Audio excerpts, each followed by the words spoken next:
Leviticus chapter 11.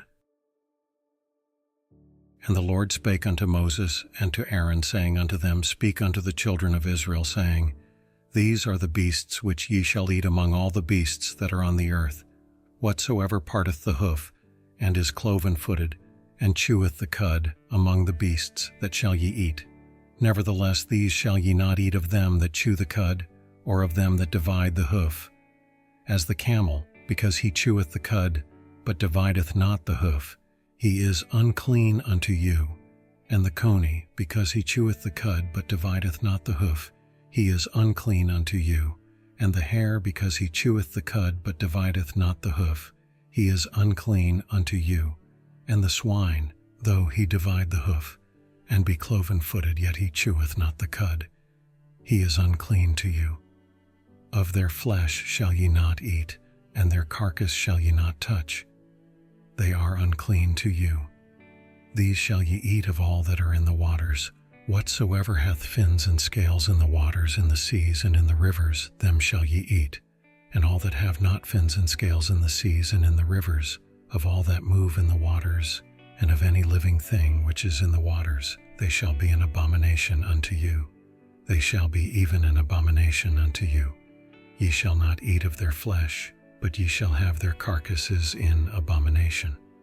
Whatsoever hath no fins nor scales in the waters, that shall be an abomination unto you. And these are they which ye shall have in abomination among the fowls. They shall not be eaten, they are an abomination. The eagle, and the ossifrage, and the osprey, and the vulture, and the kite after his kind, every raven after his kind, and the owl, and the nighthawk, and the cuckoo, and the hawk after his kind, and the little owl, and the cormorant, and the great owl, and the swan, and the pelican, and the gyre eagle, and the stork, the heron after her kind, and the lapwing, and the bat.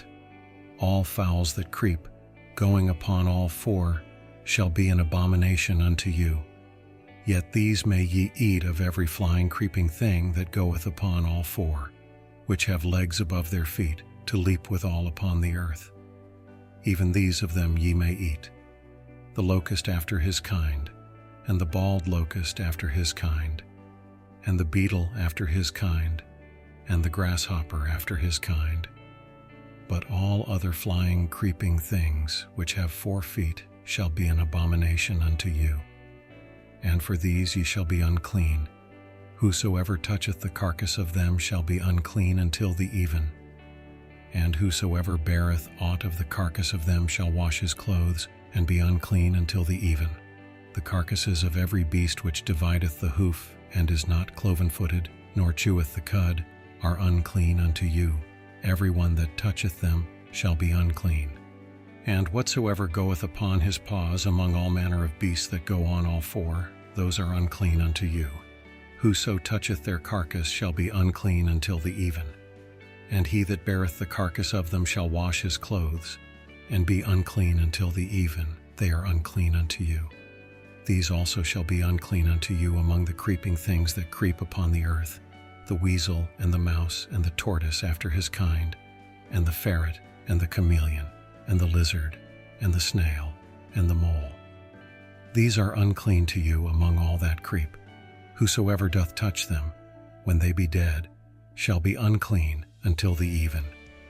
And upon whatsoever any of them, when they are dead, doth fall, it shall be unclean, whether it be any vessel of wood, or raiment, or skin, or sack, whatsoever vessel it be, wherein any work is done, it must be put into water, and it shall be unclean until the even. So it shall be cleansed.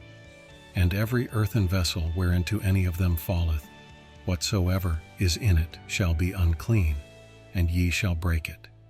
Of all meat which may be eaten, that on which such water cometh, shall be unclean, and all drink that may be drunk in every such vessel shall be unclean.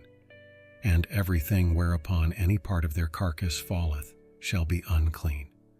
Whether it be oven or ranges for pots, they shall be broken down, for they are unclean, and shall be unclean unto you. Nevertheless, a fountain or pit, wherein there is plenty of water, shall be clean, but that which toucheth their carcass shall be unclean. And if any part of their carcass fall upon any sowing seed which is to be sown, it shall be clean. But if any water be put upon the seed, and any part of their carcass fall thereon, it shall be unclean unto you. And if any beast of which ye may eat die, he that toucheth the carcass thereof shall be unclean until the even. And he that eateth of the carcass of it shall wash his clothes, and be unclean until the even. He also that beareth the carcass of it shall wash his clothes, and be unclean until the even. And every creeping thing that creepeth upon the earth shall be an abomination, it shall not be eaten. Whatsoever goeth upon the belly, and whatsoever goeth upon all four, or whatsoever hath more feet among all creeping things that creep upon the earth, them ye shall not eat, for they are an abomination. Ye shall not make yourselves abominable with any creeping thing that creepeth, neither shall ye make yourselves unclean with them, that ye should be defiled thereby. For I am the Lord your God. Ye shall therefore sanctify yourselves, and ye shall be holy. For I am holy, neither shall ye defile yourselves with any manner of creeping thing that creepeth upon the earth. For I am the Lord that bringeth you up out of the land of Egypt, to be your God. Ye shall therefore be holy, for I am holy. This is the law of the beasts, and of the fowl, and of every living creature that moveth in the waters, and of every creature that creepeth upon the earth, to make a difference between the unclean and the clean, and between the beast that may be eaten and the beast that may not be eaten.